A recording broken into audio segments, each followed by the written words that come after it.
Mesdames, Messieurs, bonsoir et merci de nous rejoindre pour ce nouveau rendez-vous politique sur la chaîne Au cœur de nos défis. Vous êtes bien à Surface de Vérité. Dans le fauteuil blanc, je reçois pour vous un habitué justement de ce fauteuil, le président du Mouvement du Peuple pour le Progrès MPP, Simon Compaoré est avec nous. Bonsoir, Monsieur le Président. Bonsoir. Merci de répondre à notre invitation.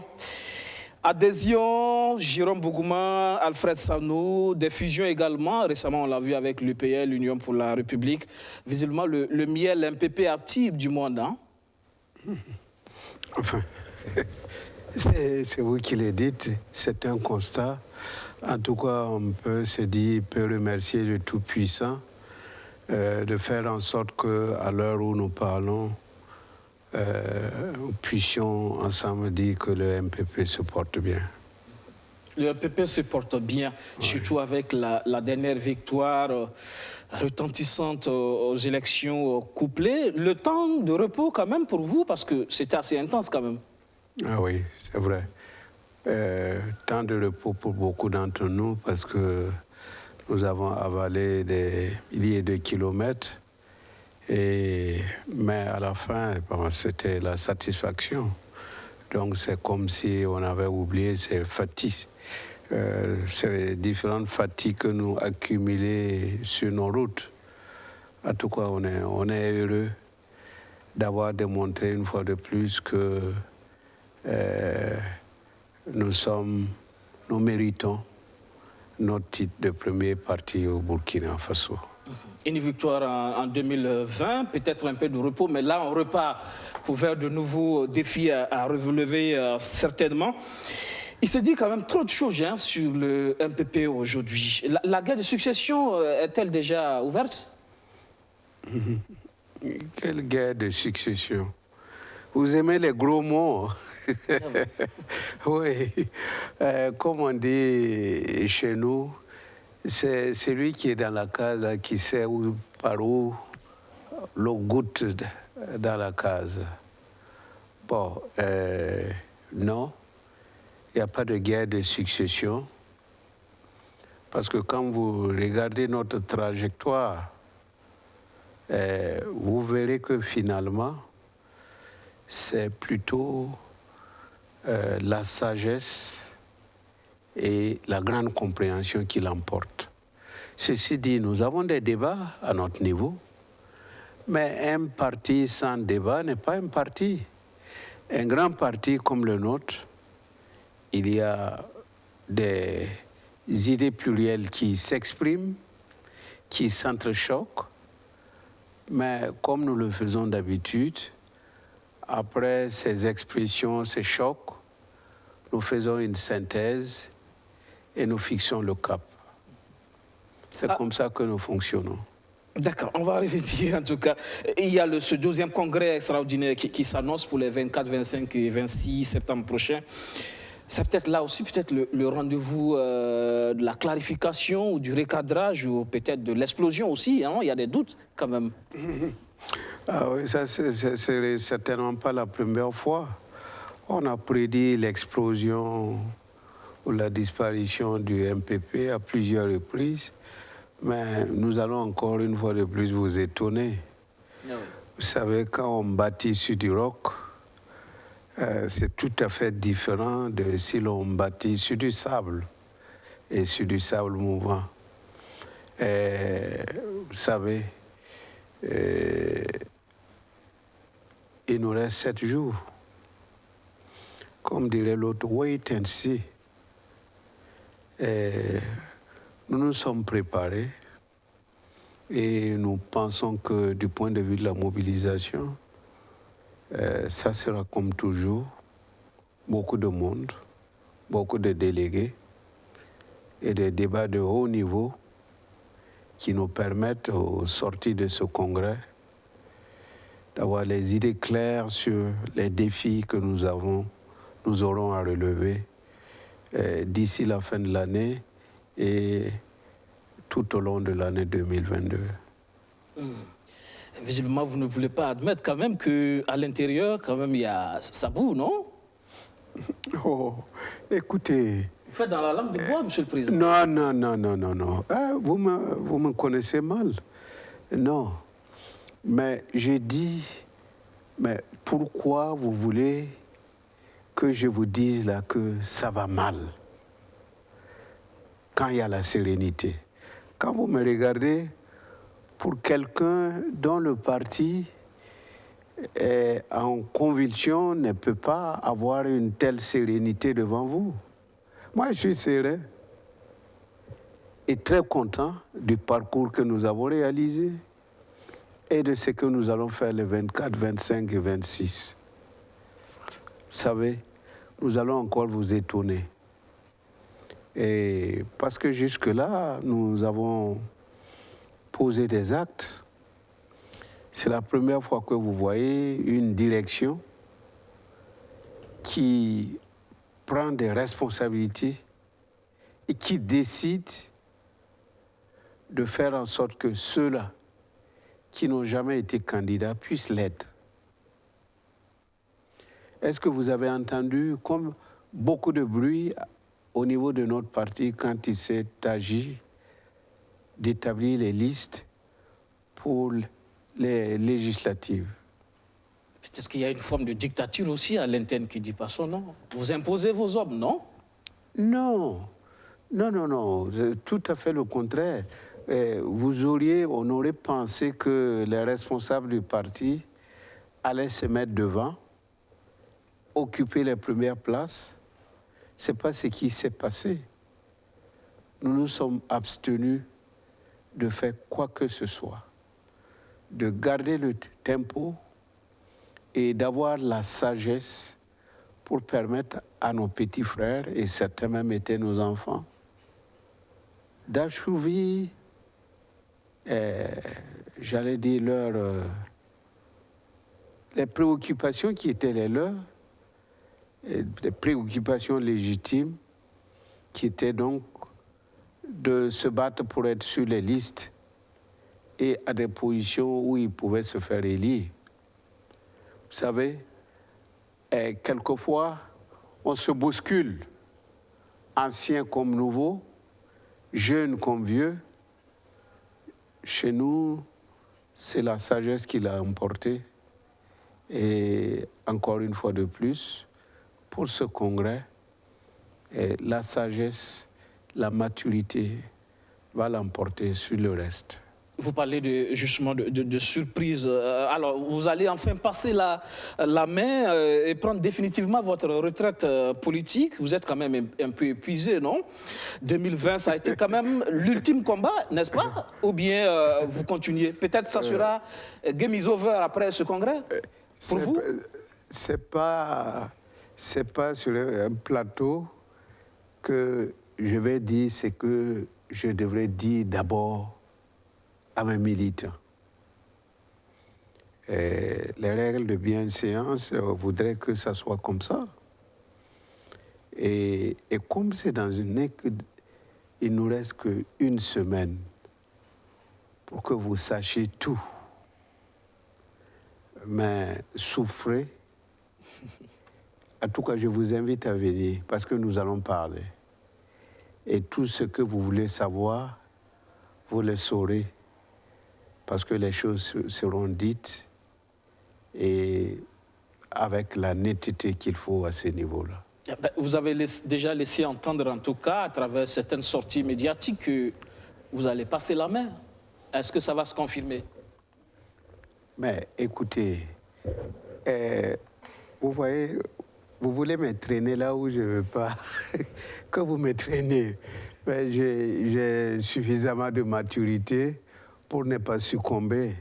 J'ai dit, c'est pas parce que j'hésite. Bon, le lieu et l'heure n'est pas au rendez-vous. Moi, je dirai ce que j'ai à dire au moment où il faut dire et au lieu où il faut le dire, mais pas sur un plateau. D'accord. Voilà, donc c'est parce que j'ai beaucoup de respect pour ceux qui m'ont fait confiance, mes militants, et avec qui j'ai travaillé pendant des années.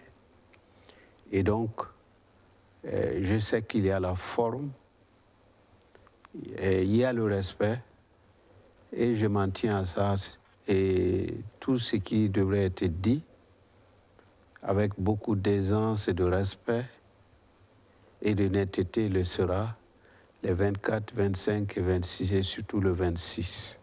On comprend donc qu'il y aura, les surprises seront réservées pour ce congrès extraordinaire. Je préfère. I like it. Toujours est-il qu'il y aura de nouveau sous le soleil? Ah, yeah, oui. Je pense, oui. Ah, d'accord. Ouais. Clément Sawadogo, il ferait le bon remplaçant, non? À la tête du MPP. Le dauphin naturel. Croyez-vous qu'en tant que responsable, président du MPP, ici que je vienne tomber à vos désidérata comme ça, en me faisant cuisiner et en disant il y a un tel qui serait bon candidat, l'autre pas. Non, ça ne serait pas responsable de ma part. C'est dans les couloirs du MPP. Ça ne serait pas responsable de ma part. Et ce n'est pas comme ça que nous choisissons nos responsables. Ce n'est pas sur des plateaux d'une télévision aussi prestigieuse que la vôtre. Non, nous avons des procédures de choix et on va s'en tenir à ça. C'est légitime, vos questions. Mais malheureusement, ce n'est pas comme ça que nous le faisons. Quand on veut mettre en place une nouvelle direction, il y a des voies qui doivent être suivies pour que ça le soit.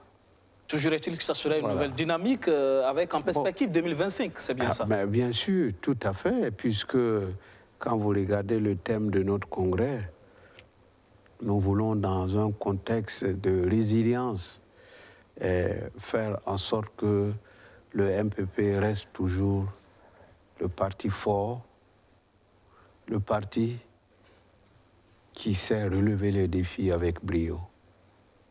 Et pour ce faire, il faut des hommes qu'il faut à la place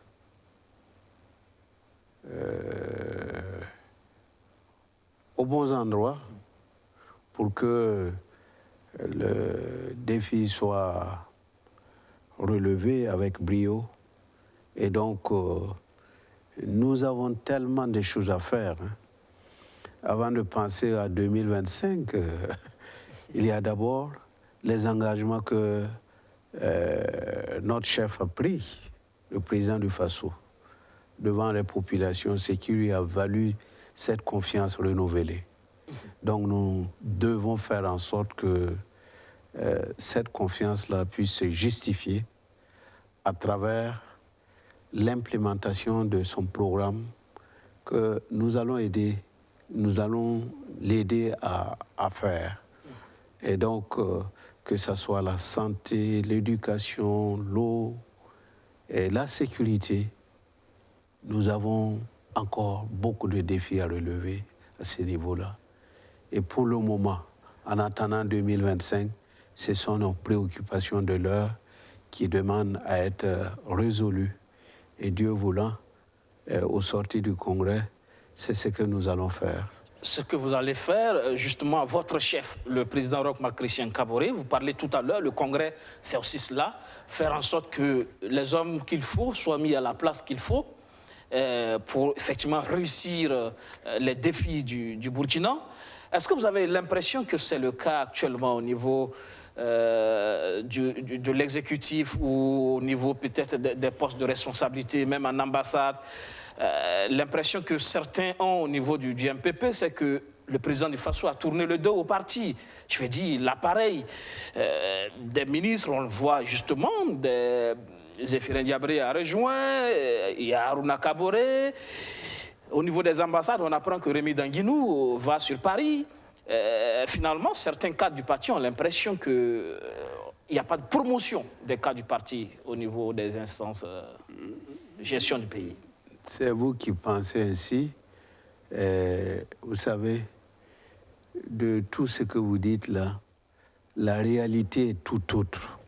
Ah oui? Prenez le gouvernement, il y a combien de ministres? Il y a combien de ministres? tout cas, plus d'une trentaine. Alors, sur la trentaine, il y a combien de militants MPP qui sont ministres? Il y en a assez, à votre avis? Non, comment? Non, vous êtes un journaliste chevronné et vous êtes très curieux, tel que je vous connais. Depuis la mise en place donc, du gouvernement, vous avez dû faire un pointage et vous savez que nous sommes majoritaires, largement majoritaires. Pas forcément aussi à des postes stratégiques. Attendez, largement majoritaires. Mais vous parlez à quelqu'un qui peut vous faire des confidences. Est-ce que vous savez la composition du gouvernement plus que moi, la manière dont ça a été fait? Moi, je parle en toute connaissance de cause. Le parti a été suffisamment associé? Mais, et pourquoi pas? Nous avons une certaine façon donc de faire. Et ce n'est pas parce que c'est cette fois-ci qu'on va manquer à nos bonnes traditions. Sachez que tout ce qui est fait, nous sommes partie prenante. Et c'est pourquoi nous ne cessons de développer une dynamique qui permette au président, au Premier ministre et à l'ensemble du gouvernement de savoir que nous sommes derrière, que nous poussons la roue. Donc, non. Si vous voulez me dire qu'il y a quelques militants qui s'impatientent pour assumer des responsabilités, ça, oui, il y en a. Il y en a. Tout le monde veut être ministre, tout le monde veut être député, tout le monde veut être maire, tout le monde veut être directeur généraux, mais malheureusement, et ce n'est pas possible. Il y a combien de ministres? Le gouvernement compte combien de ministres? Il y a combien de directeurs généraux dans l'administration? Bon, il faut que les gens sachent que la roue tourne. Hein. Demain, aujourd'hui c'est moi, demain c'est vous. C'est comme ça que les choses se passent. Donc, c'est quelquefois des camarades qui sont impatients.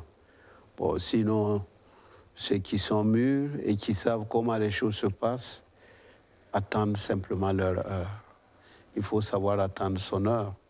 En tout cas, nous sommes très heureux et reconnaissants au président d'avoir responsabilisé des militants MPP et surtout des jeunes, mais aussi des femmes. Et beaucoup font notre fierté. Ils ont la capacité, ils ont l'intelligence nécessaire et ils ont le bagou et ils nous représentent valablement au sein de ce gouvernement et nous en sommes fiers. En tout cas, beaucoup s'en plaignent quand même. Hein. On a déjà reçu ici le docteur Émile Paré, clairement, qui s'en plaint. Oui, mais et alors? C'est son droit de se plaindre. Comme moi, je m'en réjouis. Vous voyez, c'est tout à fait normal. On ne peut pas avoir le même point de vue. Voilà, interrogez d'autres, vous verrez d'autres points de vue s'exprimer. Et ça, c'est tout à fait normal. Je vais simplement dire que nous n'avons pas de problème avec le président du Faso par rapport à la manière dont il traite les militants MPP. Il a été reconnaissant à notre parti et je vous dis qu'il y a des jeunes qui ont été responsabilisés. Regardez le gouvernement, il y a combien qui ont moins de 60 ans? Quand moi j'étais au niveau du gouvernement, j'étais le plus âgé. Oui. Donc, c'est un gouvernement tourné vers la jeunesse, vers les femmes, et nous sommes fiers du fait qu'il ait tenu parole parce que lui-même avait dit qu'il faut qu'on responsabilise les jeunes et les femmes, et c'est ce qu'il a fait. Bien sûr, on en veut toujours plus. L'appétit vient en mangeant, dit-on. Mais je pense que pour le moment, ce qui nous est servi mérite que nous puissions dire merci, Président. Ah, donc, pas de souci à ce niveau, à votre avis, parce qu'on croyait qu'effectivement, au niveau de la direction du MPP, on était assez fâchés contre justement l'exécutif, la composition, parce que le parti aurait voulu avoir plus de représentants dans des postes stratégiques. Question aussi... Ou bien vous voulez qu'on fasse du Touguilé. Bon, on nous a dit que l'heure du Touguilé est passée, est révolue. Et donc, non, il faut être raisonnable. Il faut être raisonnable. Et le gouvernement tel qu'il a été formé, c'est avec beaucoup de génie. Et nous tirons notre chapeau au président. Et il faut savoir associer tout ce qui peut faire en sorte que la mayonnaise prenne. Et c'est ce qui a été fait. Nous demandons à Dieu d'accompagner ces ministres-là. En attendant peut-être décembre pour plus de vertu. Parce qu'on annonce un remaniement pour décembre. Ah, décidément, vous êtes de la maison, non? Peut-être, je ne sais pas. Hein? Bon, d'accord. Alors, non, tout est possible, mais de là à fixer des dates, des mois... Ce sont des bruits de couloir du MPP, surtout. Ben, c'est bien, c'est bien. Mais je vais vous dire que, en ce qui nous concerne, nous sommes conscients que tout seuls, nous ne pouvons pas atteindre nos buts là. Nous avons besoin d'aide qui viennent d'ailleurs, en dehors de l'aide que nous avons à notre niveau. Donc, comme dirait l'autre, on a toujours besoin du plus petit que soi. D'accord. Et donc, soyez sûrs que l'ouverture c'est une nécessité. On ne peut pas rester enfermé sur nous-mêmes. Il faut s'ouvrir au fur et à mesure que des bonnes volontés s'expriment. Il faut les exploiter, c'est tout. C'est le bon sens qui le commande. Autant on pense qu'à l'issue de ce congrès extraordinaire, Clément Savadogo pourrait peut-être, si vous décidez de ne pas vous représenter, être le président du MPP. Autant on pense aussi que Bala Sakandé, le dauphin naturel du Roch Marc Christian Kaboré, c'est lui seul qui a le profil du poste nord au MPP pour 2025. Non, j'ai dit, décidément, vous voulez me faire sortir de mes gonds. Mais je vais vous dire, pour être honnête, vous avez cité 2 camarades, mais ils sont nombreux, ils sont légion, qui peuvent être responsabilisés. C'est des possibles parmi tant de possibles. Le MPP a beaucoup de cadres... Non, mais écoutez, ce n'est pas faire de la vantardise. Vous les connaissez. Moi, je suis présentement président, ce n'est pas parce que je suis le...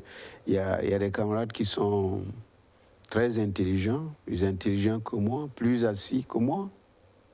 Mais, par la force des choses, c'est moi qu'on a choisi en cette période-là pour diriger les affaires donc, conduire la destinée donc, de notre parti.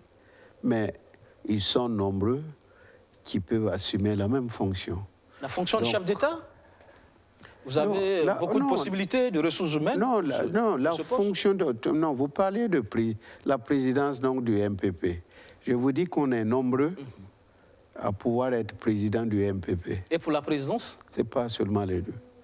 Mais pour la présidence, je vous ai dit que tout est possible. Même ceux que vous pensez ne pas avoir toutes les qualités requises. Vous avez vu tous ceux qui se sont présentés là. Et il y a des gens parmi où on n'aurait jamais pensé qu'ils pouvaient déboucher pour se présenter. Ils se sont présentés. Bon, c'est une question de décision personnelle, de conviction.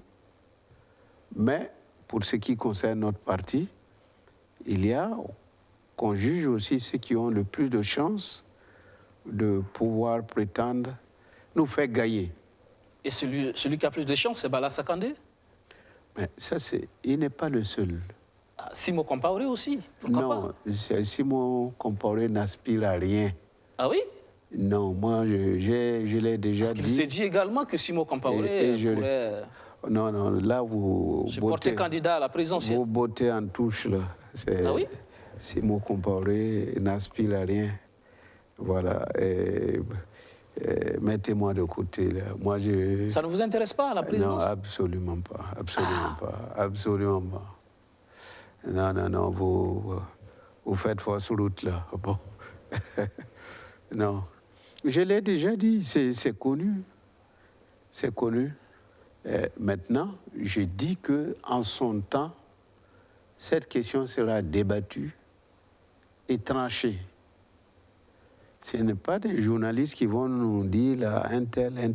C'est nous-mêmes, à partir de notre analyse interne et des éléments que nous avons, que la décision sera prise de charger tel camarade de nous représenter aux prochaines consultations pour la direction de notre pays. Si la présidence ne vous intéresse pas, pourquoi autant de débauche d'énergie à votre âge sur le champ politique? Vous vous trompez, non, des hommes. Hein. Moi, c'est une conviction que lorsqu'on vous donne, on vous confie une mission, vous devez montrer que vous méritez qu'on vous confie cette mission-là. Vous n'avez pas besoin de penser à autre chose. Dès lors qu'on vous a dit, vous êtes patron des rédactions, à partir de ce moment, vous devez le faire bien pour que celui qui vous a fait confiance là sache qu'il ne s'est pas trompé. Vous êtes un homme de mission, tout simplement. Absolument, absolument. Alors, n'y a-t-il pas de conflit donc de génération au MPP? On a vu récemment cette sortie aussi dans le journal Le Pays de votre camarade Lassane Savadogo qui disait justement qu'il n'y a pas de débat de génération. Tout doit s'arracher, ce n'est pas parce qu'on est jeune. Est-ce que véritablement il n'y a pas de débat? Non, c'est pour ça que j'ai commencé par là, en vous disant que même ce que vous appelez vieux, là, on a eu la hauteur d'esprit. Et il y a des jeunes de chez nous qui ont à peine la quarantaine, la trentaine, et qui ont été sur nos listes. Moi, je vais rentrer très bientôt dans mes 70 ans. Je pouvais me présenter, mais je me suis abstenu. Tout simplement parce qu'il n'y a pas de mérite à vouloir, à cet âge-là, encore vouloir briguer poste de député. Moi, j'ai été élu à plusieurs reprises député, jamais siégé. Qu'est-ce que j'ai à démontrer? Ça serait manque de sagesse. Donc, quand vous parlez de guerre, comment vous avez dit? Qu'est-ce que vous avez dit? De génération? Non, pas du tout. Nous avons besoin de tout le monde.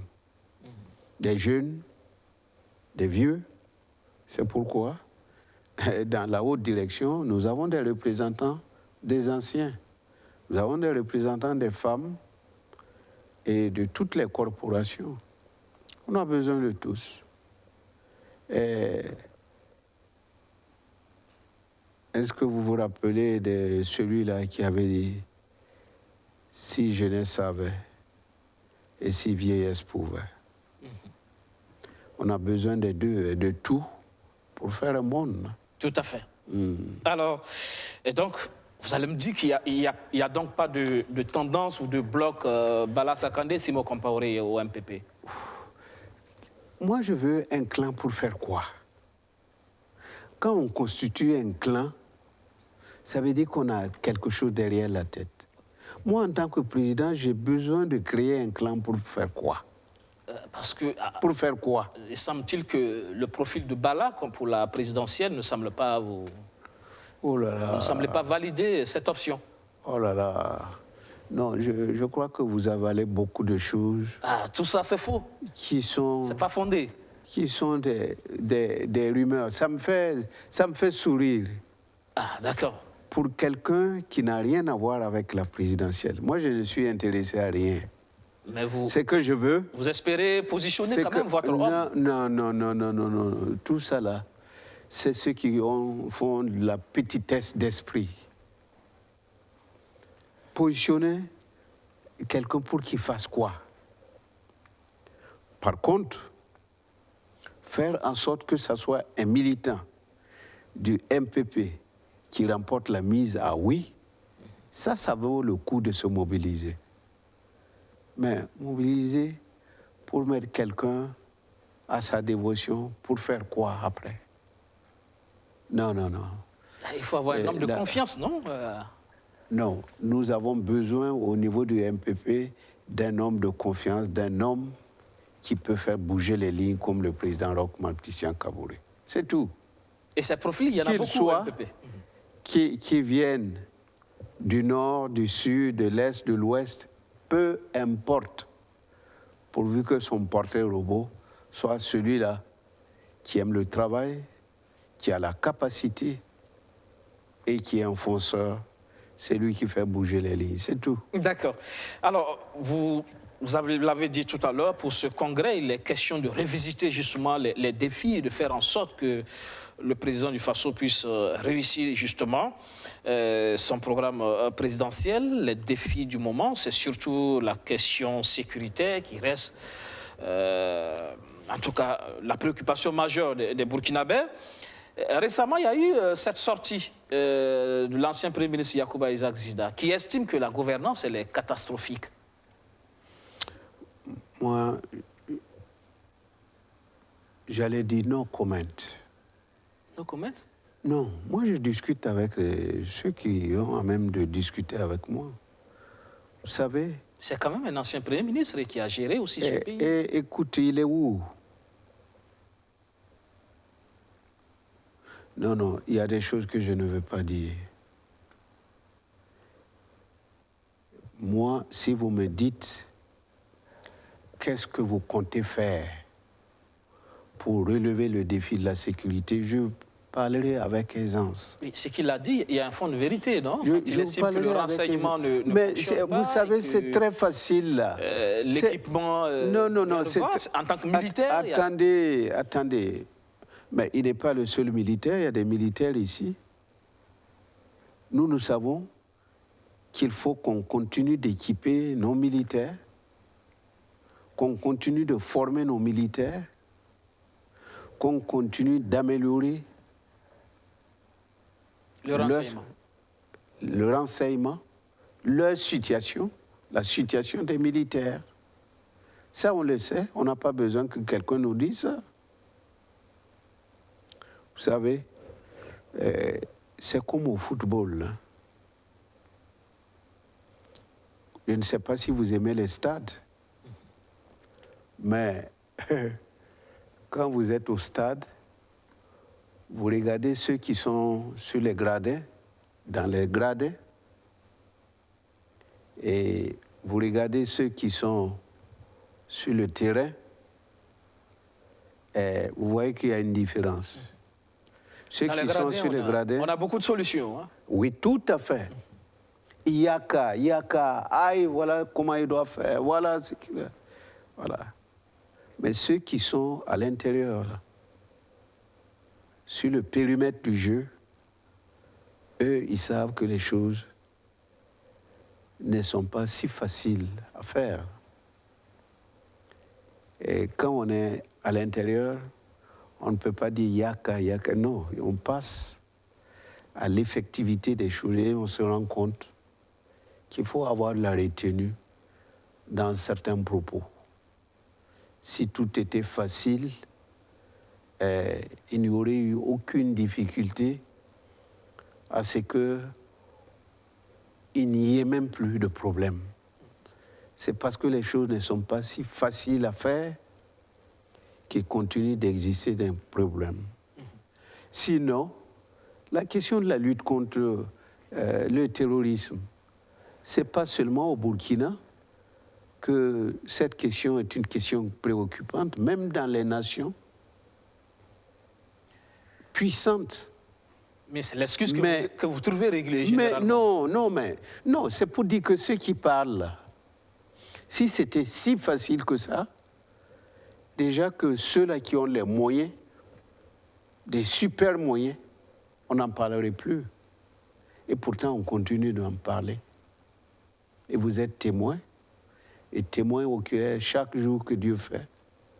Pour savoir que la question du terrorisme est une question, c'est une lutte de longue haleine que de s'atteler à lutter contre le terrorisme.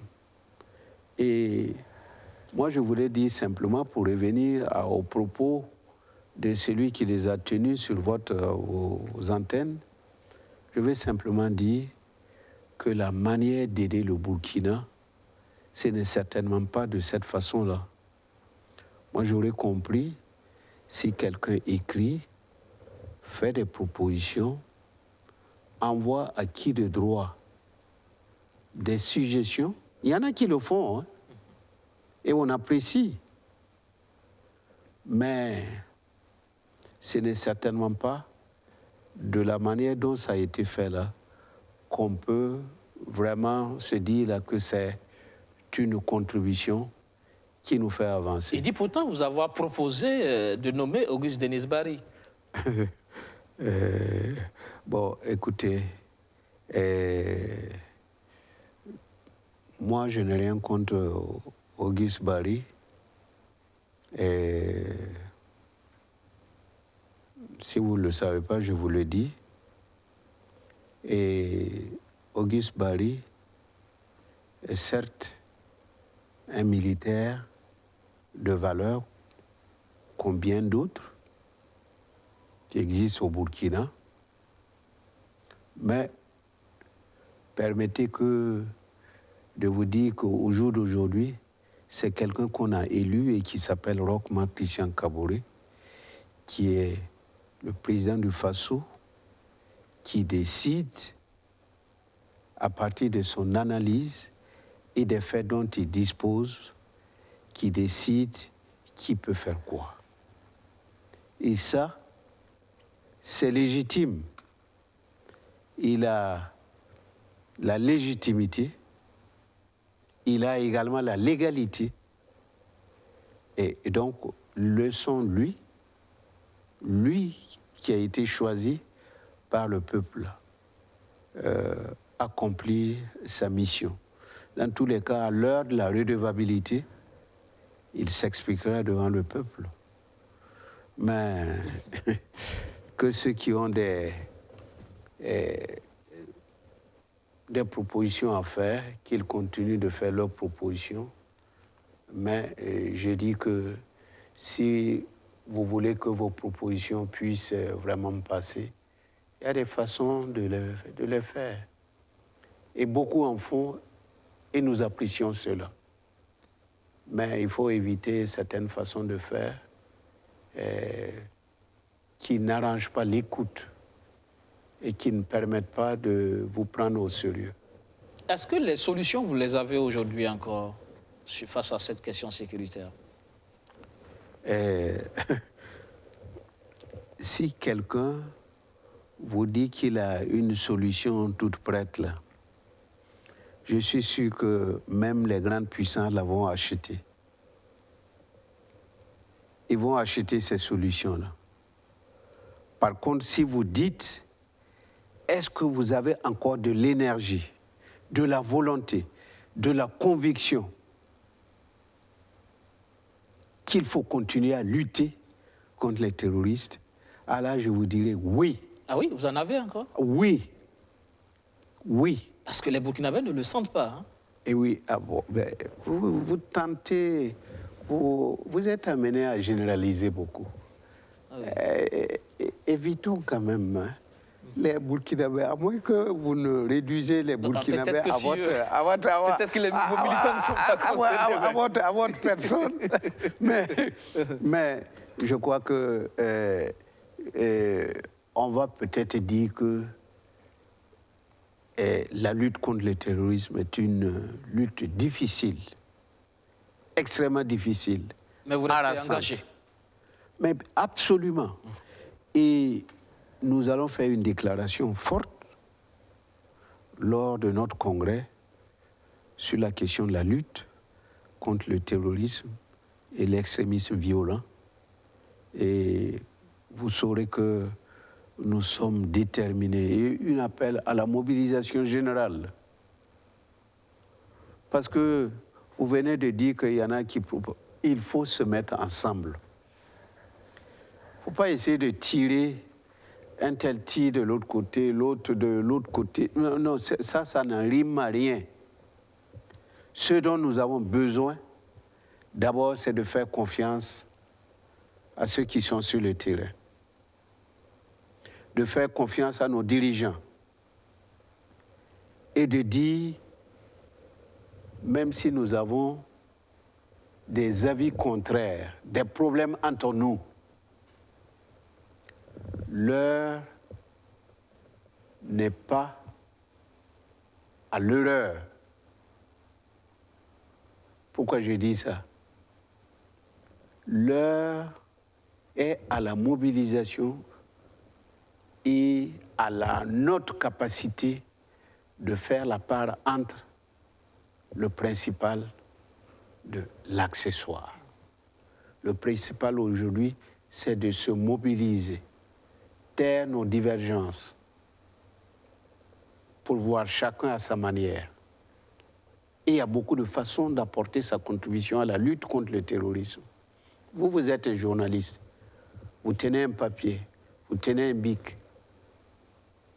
C'est votre façon aussi d'apporter votre contribution. Vous savez prendre la parole à l'antenne. Mais l'autre, il a un fusil entre les mains. C'est sa manière aussi de lutter contre le terrorisme. Les politiques ont aussi leur manière d'apporter leur contribution. Ceux qui sont dans les églises, dans les temples, dans les mosquées, ont aussi leur manière d'apporter leur contribution. Les chefs coutumiers ont aussi leur façon d'apporter leur contribution. Donc chacun. Donc c'est pourquoi l'heure est à la solidarité collective, la mobilisation sans faille pour que chacun, en fonction de ses capacités, de son lieu de travail, de son savoir-faire, puisse faire vibrer la fibre patriotique et faire ce qu'il doit faire. Nous sommes presque en fin d'émission. Un mot rapidement sur l'actualité sous-régionale. On constate que les coups d'État qui reviennent et finalement qui donnent l'impression que la démocratie, les élections ne constituent plus des garanties pour nos États. Non, les élections, c'est une nécessité. Mais elle n'est pas suffisante. C'est une condition qui permet effectivement au peuple d'élire ses représentants, de choisir celui-là qu'il veut pour diriger le pays. Mais ça ne suffit pas. Il ne suffit pas d'organiser des élections et de bonnes élections, même les bonnes élections. Il faut, après, que la manière de gérer, la manière d'attirer les populations vers soi, de les mobiliser pour relever le défi compte aussi beaucoup. Et la manière de faire avancer la démocratie. Aujourd'hui, les questions de liberté, comme vous aimez le dire souvent, c'est une question cardinale. Même si vous êtes élu, et bien élu, et que par la suite, il y a des choses qui manquent, il n'y a rien à faire, vous allez connaître les turbulences.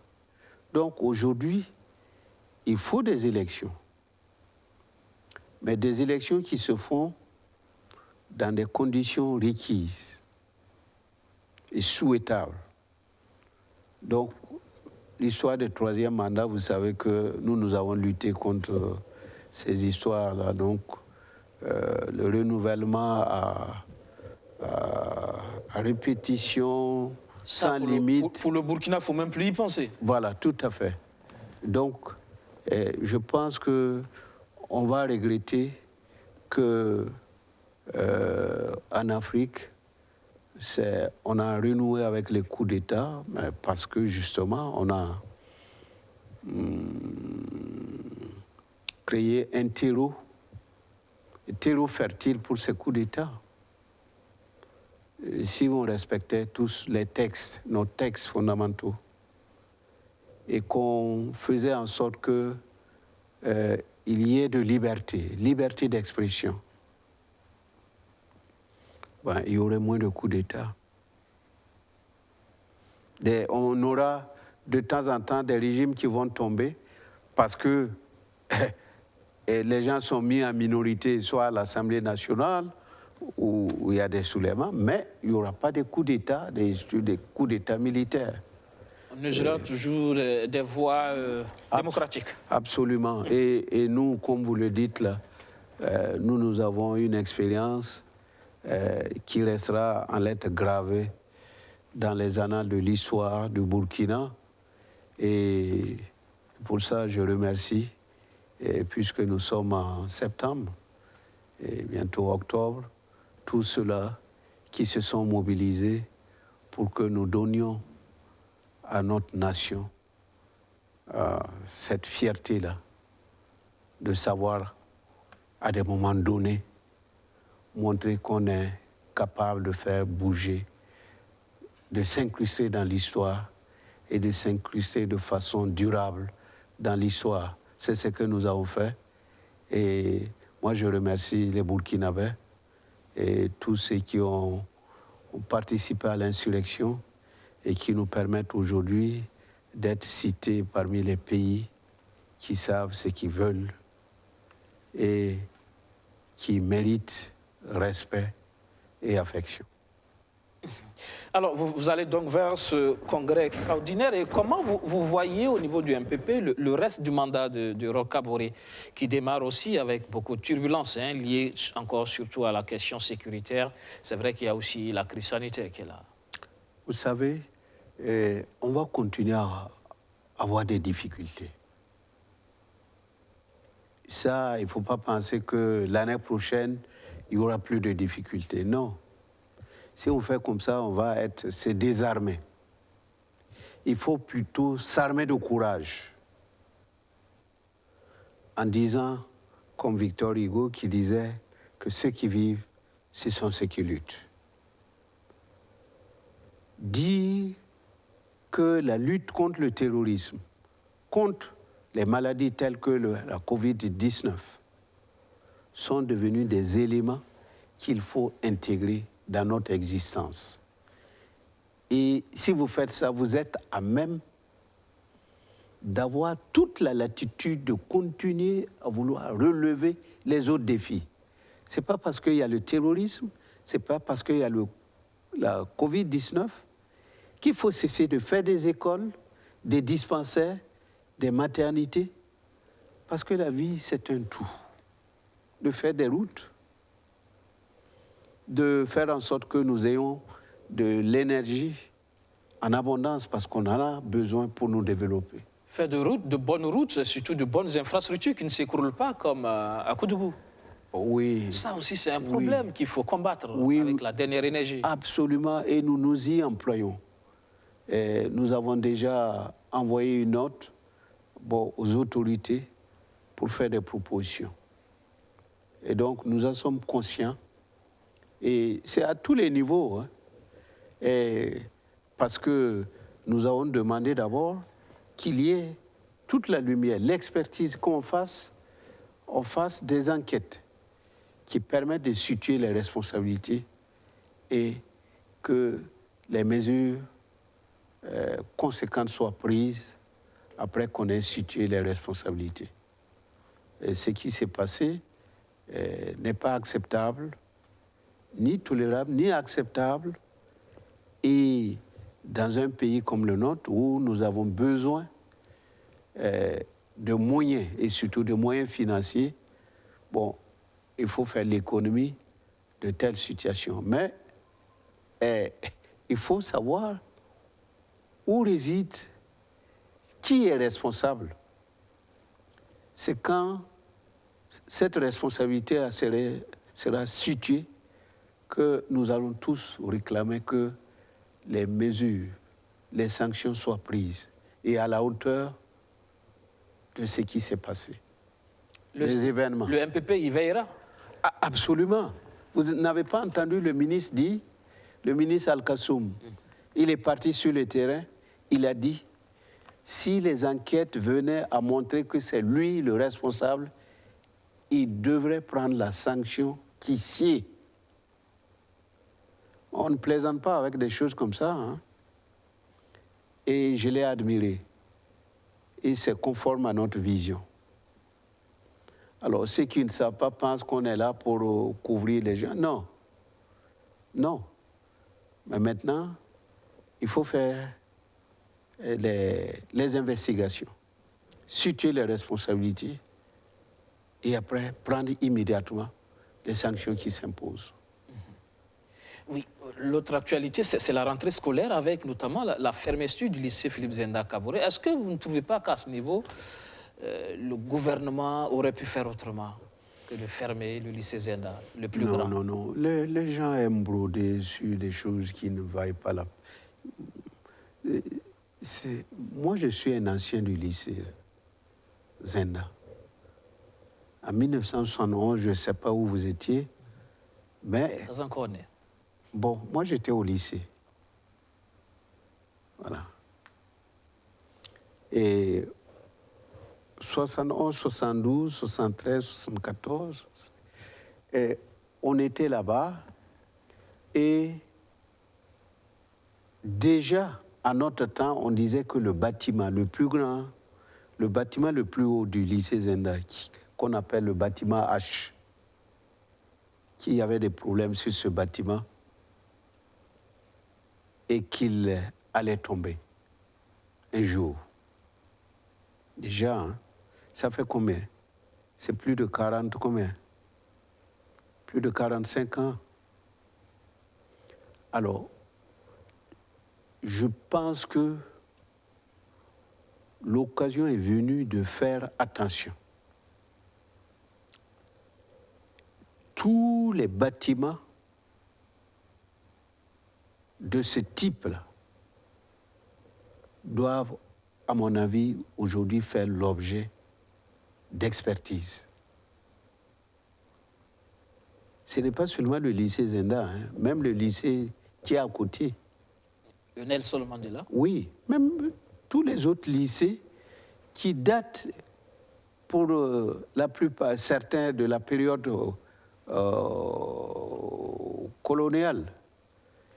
Il faut revisiter les choses.